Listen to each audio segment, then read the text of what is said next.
And welcome in, everybody, to a 10-year-old's take. I'm Brad Radisi. Sitting next to me in his Florida State hat is...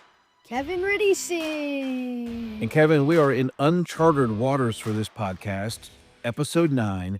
We're talking about a potential coaching search at Florida State. That's because the Noles, they lost their 4th straight game. This past one to Stanford. Everybody thought they could at least handle Stanford to avoid a 4-game slide. They didn't. I'll ask you because the first person to call and ask me was Aunt Krista. She said, "What is Kevin's take?" I said, "You're going to have to wait till the podcast comes out." So, Kevin, let me ask you, what do you think about Mike Norvell's future at Florida State? I think if he loses at least 2 more games to me, I think he might be gone, but I don't think they're gonna fire him in the middle of the season because that's just not smart. That causes players to leave, causes morale to go down, and financially, I don't think we can handle that. Yeah, so it's kind of weird. This season has been a little unique in college football. Teams firing coaches quicker earlier in the season. We saw James Franklin at Penn State get fired. We saw Pittman at Arkansas get fired. We saw the UCLA coach be fired quickly. So, and of course, Florida has let go of Billy Napier. So for Norvell, though, Kevin, let's get back on this for a minute. This guy was 13-0 in 2023. The next season goes 2-10.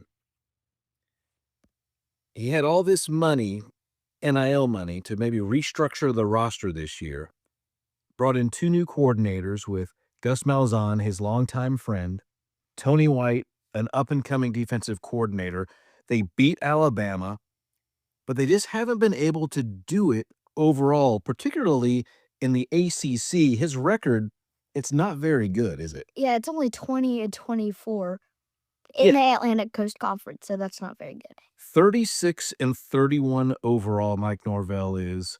And most notably, the Seminoles are currently on a 9-game losing streak in ACC play, dating back to 2024. A fun stat here, Kevin. Norvell, I guess his birthday must fall during the football season or something, because he was 42 years old the last time they won an ACC game, and that was against Cal last year. Oh, fun fact, it was his birthday when they lost to Pitt. Yeah, I'm sure he loved that fun fact. I don't know if he blew out the candles that night, but it's such a Jekyll and Hyde performance for Mike Norvell. We mentioned the start to his career was in COVID, so not the best start.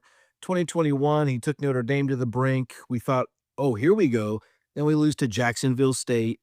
2022, we beat LSU to start this season. We think, hey, Florida State might be back. Then we lose 3 straight games.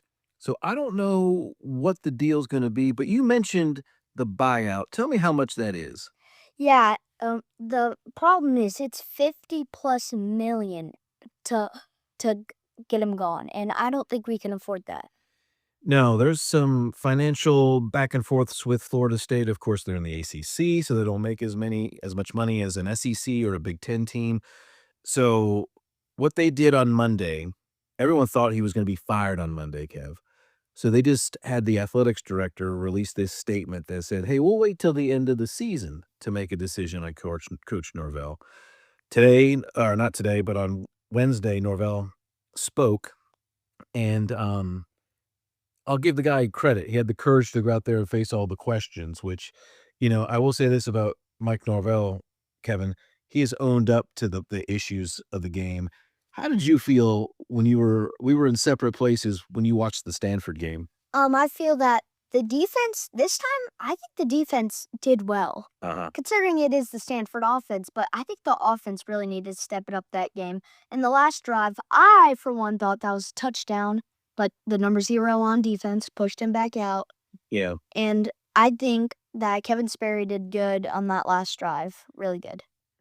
And, the interesting dynamic of this is last year when he went 2-10 and people were calling for his head, Florida State, they were getting blown out in games. Like, it wasn't even competitive.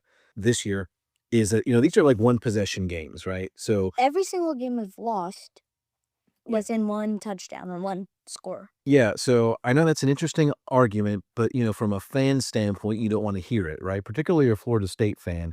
One fan was talking about where did the Florida State program start going wrong? And one old timer was mentioning when they lost to Oklahoma in the 2000 national championship game. But really, and this predates you a little bit, Kevin. When Coach Bowden was at the kind of quote unquote the end of his career, they called it the lost decade from 2001 to 2010. But when you really start crunching those numbers, Florida State was still the 11th best team overall with wins, and they were routinely ranked, and they won ACC championships. Really, where this program went wrong was in 2017 when Jimbo Fisher left. You add up those wins from 17 to today, you're talking 60th best. It's 60th best in wins. It's not a great win-loss record. So something's gotta change, and I think they just finally have to pull the trigger on Mike Norvell. Like you said, the question is, will the administration show patience? The hot topic is maybe that number is if he can win 7 games. But boy, how are you gonna get to 7 games, Kevin? We have the schedule here. We have 5 games, first against Wake, then Clemson, Virginia Tech, NC State, and Florida. So he needs to win 4 out of 5 to survive, let's say, okay? Let's count Wake, although that's gonna be a tight game. Let's count Virginia Tech because they're not very good. At NC State, It's gonna be a really close one. that'll be close. If we can't win at I Stanford, think we're gonna beat Florida, but are we at the Swamp?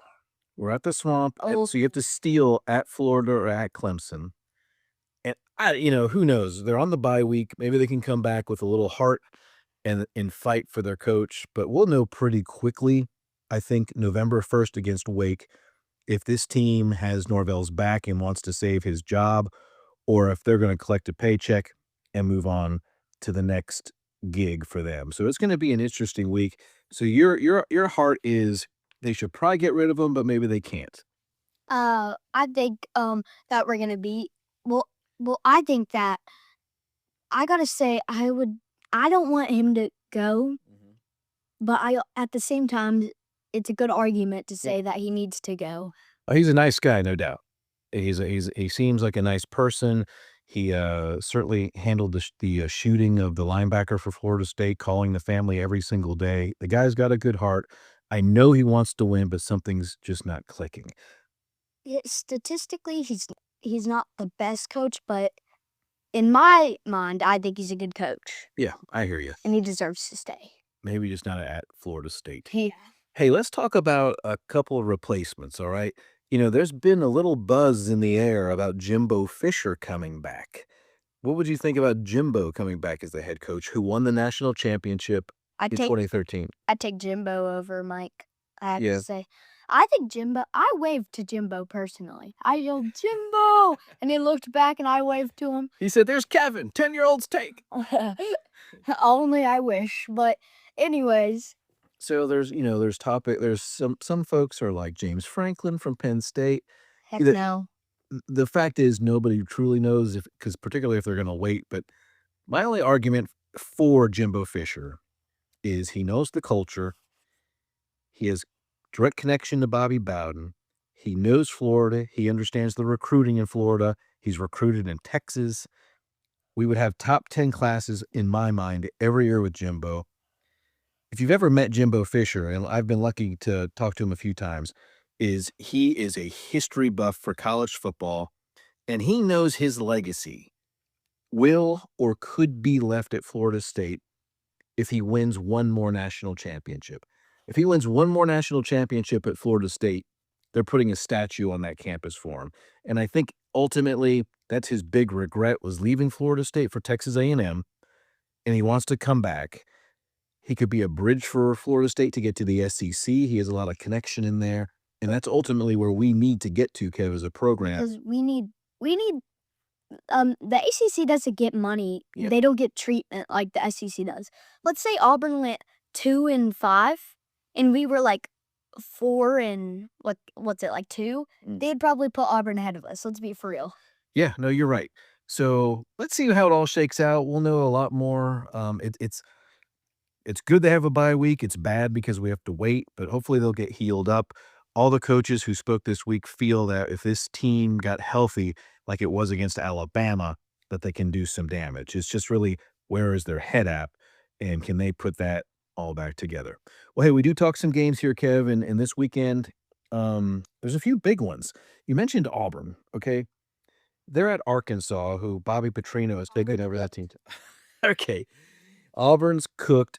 I don't think Auburn has the firepower on offense to keep up with Arkansas, so I think we're both taking Arkansas for that. By 10. Okay. Interesting matchup, a top 15 matchup, which I can't believe is coming out of my mouth.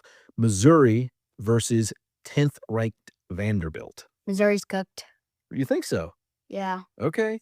Vandy at home. I would say at home's like a big thing. Crowds are relatively new to them. Vanderbilt. But the fact that they're going to be pretty pumped up there, I kind of like Missouri bouncing back. They beat Auburn. I think they're going to be okay in this one. I got Vandy by 10. Okay. The Aggies playing LSU. LSU's cooked. LSU in Death Valley at night? LSU's cooked. All right. I'm going to disagree with you here. I think Texas A&M on the road is looking for an excuse to lose. Not because they want to lose. It's because they're not used to being 7-0 in the top 5. Not this particular team. I think they're looking to fall. They're waiting to fall. At LSU, it's a must-win for Brian Kelly. I think LSU will knock off Texas A&M. Like I said, FSU's favorite 18. Yeah, that's true too. All right, buddy. Well, hey, that's it for 10-Year-Olds Take, everybody. Kevin, why don't you take us out? And that's another one for 10-Year-Olds Take. I'll see you on week 10. Week 10. I can't believe the season's almost over. I'm Kevin Radici signing off with Brad Radici, and this is another episode of 10-Year-Olds Take.